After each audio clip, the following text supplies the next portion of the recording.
Well, hello. Yeah, so I've kind of been gone for like 2 months on this channel, and I'm not gonna lie to you, I've kind of been putting off making this video simply because I don't know how to say the words of what I've been going through, but I really want to because I really wish someone that I followed had made this kind of video when I was in the really dark place that I've been in. So it's a bit of a real talk, it's a bit of a mental health catch up. Go and get yourself a coffee. I've got a little lemon and ginger tea going on right now, and of course, gotta represent Hammy getting 92 wins and breaking the records, rewriting the history book. So wearing my Formula 1 top today for that occasion, even though it was yesterday. Never mind. Let's start from the beginning. About a couple of months ago, probably a bit more actually, even probably when I was still uploading, my anxiety just started to go through the absolute roof. It was so bad. And then I started to feel that dark cloud drift over me. And then I started to fall down that long pit to the bottom. And I was like tumbling and tumbling. I hope you like metaphors and things like that, because there's going to be a lot of them. And things got so dark that I couldn't do anything. I was physically frozen. I was dissociating a lot, which is from trauma in my life. It's one way that my body shuts down on itself when my anxiety, snoring through anxiety, gets really, really bad. I was dissociating so much and I just kept falling down this pit and I just couldn't get out. And at that time, because when you're in the crux of it, you can't really figure out the why, you know? The why isn't so easy to come across. But people used to ask me, why are you anxious? Or why are you feeling down? Or why are you depressed? I couldn't give them a solid answer, especially with anxiety. I didn't know what was triggering me. Like, it was a complete mystery to me. So people would ask and I'm like, I literally don't know. I just know that right now I am spiraling into this anxiety and it's going to consume me. And it is consuming me. So go back about 3 months-ish, yeah? About 3 months, 4 months. I went online and I looked at finding some therapy for myself. So I'm going to link down below, if you're from the UK, where you can go and you basically do an online self-referral. That's not something I knew about. I thought you'd have to go to a GP, you'd have to talk to them, and then they'd put you through and then you'd sit on a long waiting list, but you can do it all online by yourself. So I will link that down, the page you need to go to. And you basically fill out just these little questionnaires, little metric standard tests, and you put down what you're dealing with. And then the next day I had a lovely lady call me back and she was talking through with me what was going on. And it takes about half an hour, that little mini assessment, and then they decide what's best for you. They discuss all of your options, the different therapies they do, and we decided that to begin with, because I've had a lot of counselling throughout my life, so we decided to go for CBT, which I was excited about because CBT can be absolutely life-changing. So we decided to go for CBT, and then they said that they could also offer me other things like reliving therapy and all that kind of like really intense stuff. They were like, but let's start with CBT and then we'll see how you feel and we can offer you more things. They were like, so the list that you're on, they put me on the system, they were like, your list is around 6 weeks. I was like, okay, that's fine. And in about 5 weeks, I got a call from my now therapist, and she set up the appointment for that week. She was like, right, I've got some slots, Alicia. Let's kick off your CBT. And it was as simple as that. I've had 6 sessions now, I think, 5 or 6, I think.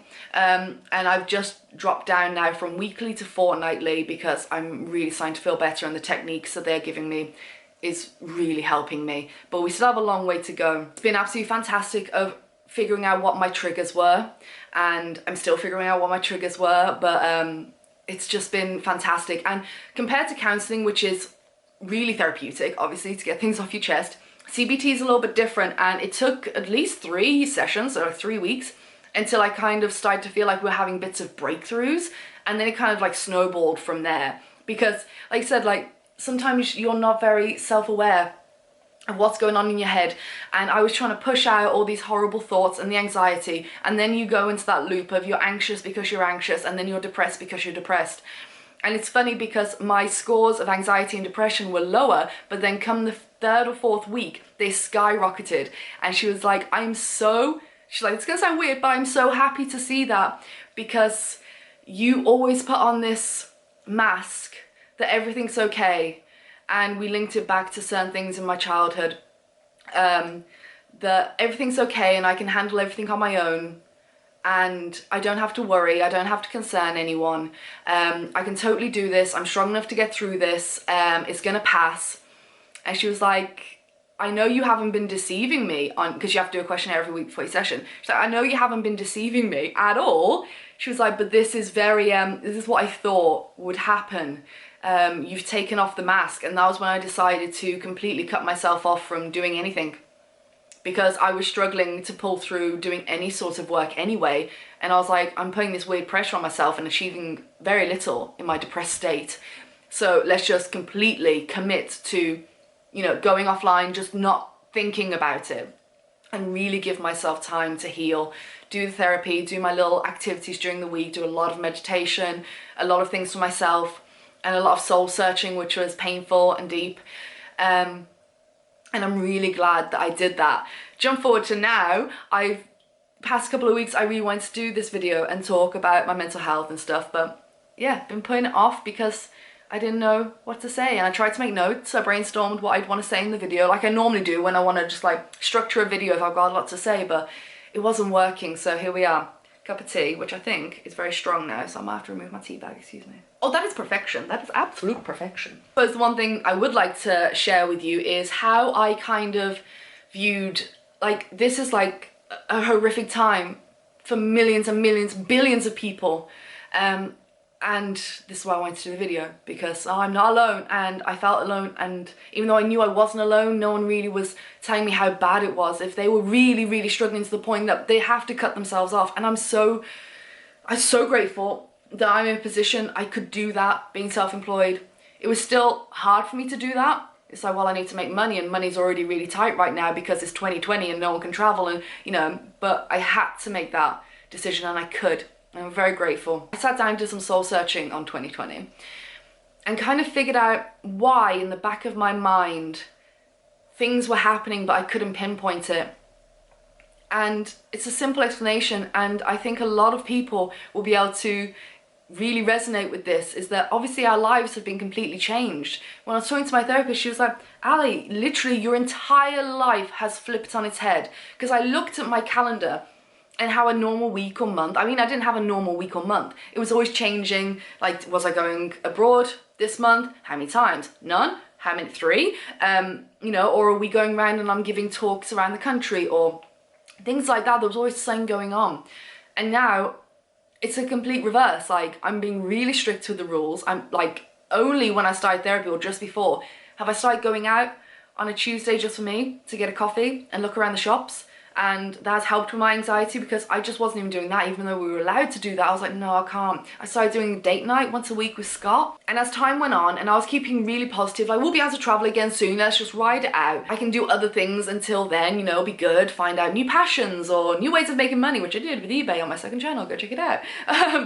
But then I realized as time went on and nothing was changing and things started to get worse again, I was almost like I was mourning my old life, like what I had that had been taken away, and suddenly I had nothing to look forward to.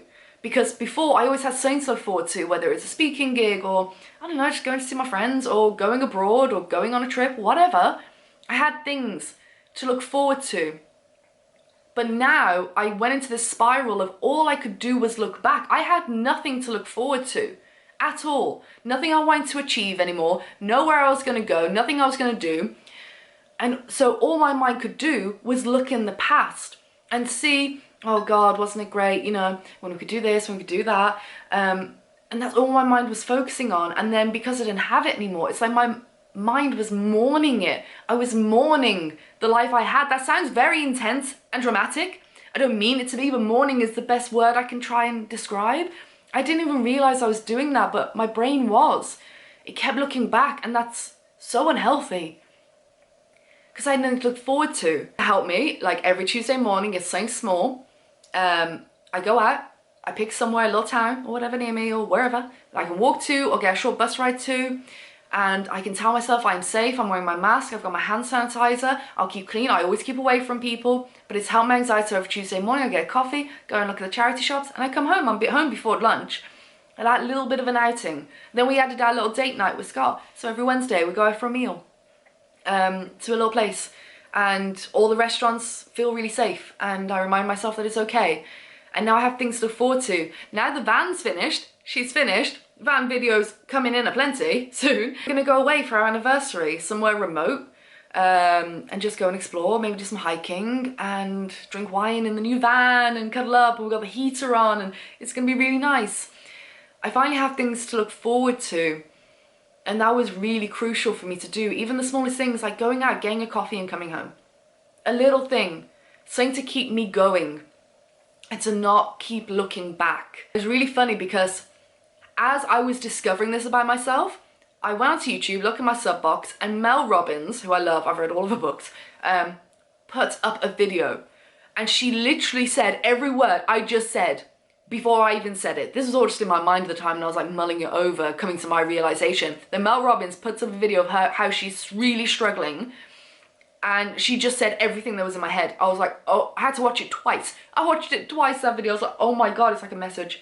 I was like, you've literally just said everything I've been thinking. It was really weird. In that moment, I was like, oh my God, someone as successful, a multi-best-selling author. She has her own talk show. She was the most booked female public speaker in America or in the world. If she is literally experiencing the same thing as me, like, I love her channel because if she's struggling or she's having a panic attack, she will film and talk and you don't feel alone. And in that moment, I was like, oh my God, you've just said everything I felt. Wow, thank you. And I had to sit with that. I was like, wow. If someone like you, who we all looked up to, is so successful and all this kind of stuff, it's feeling the exact same as little old me, Sam Birmingham, feeling it. And yeah, that was a big turning point. I was like, thank you. That's why a video can be so powerful, especially from people like that, who people, you know, you look up to and admire, like someone like Mel Robbins. To say, I'm struggling, I'm not okay, I don't know when I will be okay. And that was a big thing. Like, somebody said, you know, I need to take a day off. I needed to take a month off. I need to take 2 months off, you know? And like I said, I'm grateful that I could do that. In summary, therapy is going very well. Working through lots of stuff from my life. Lots of jangle, you know, we're rewiring up here. We're getting things straight. It's made me discover a lot by myself, and not just things that quarantine has created in my head and the situation has created. She was like, these are all things that your processing has been like this for most of your life. So if it wasn't this, it would have been something else that made you hit rock bottom. And I did, I hit rock bottom. I remember crying after one of my therapy sessions, and I don't cry, I'll cry over a movie any day of the week. Street cat named Bob, oh God, it tears me up. But about my own problems, no. Don't need to cry. Why would I cry about that? Why would I think about that? And that was my problem. Why would I think about that? Let's just keep going, let's just keep going. Okay, I'm anxious. All right, we're gonna push back the anxiety. We're gonna suffer a little bit and then suffer in silence because I don't know how to deal with it. And that's what we've been working on in therapy. It's very good. She was like, you've always done this, Ali. Always. It's just now you're stuck inside and your life has been pretty much flipped on its head, reversed, and your life has completely changed. Now it's like compounding your mental health issues that you've had for a very long time. I was like, it has. And she was like, maybe it's, you know, this is the perfect time for you to step back. You can't travel. Cut yourself off from the internet if you want, you know, slow things down. Really work on yourself. And I have been. And it's been the best decision I've ever made. It's been painful and confusing and heartbreaking. But once I opened that can of worms and cried, kind of couldn't stop. Poor Scott. Like, I just started crying and he was like, oh my God. And he just held me for like an hour on the sofa. And I was just like laying everything out. Then I talked to my therapist about it. And she was very happy I cried too. Crying. It's very good. It's very therapeutic. So yeah. I don't know how much of that made sense. This was just a random stream of consciousness. And I really want you to know you're not alone. And when I say that, I truly mean it. The past few months, I have struggled so hard to the point where I didn't want to, like, not only didn't want to do anything, I didn't care about anything. I stopped caring about absolutely everything. A lot was going on in the past few months. A lot in my personal life. And my brain, it's like I shut down. And I just fell into this deep depression. And I just didn't care anymore. I didn't care about anything. But even though it kind of felt like it felt like it was dragging on forever. I was like, I've been here. I recognize this deep pit of despair. Been here in my life before multiple times, and you always climb back out. You always will. This one was lingering. I was like, I really can't find my way out of this ditch. Please someone help. But it happened. It did.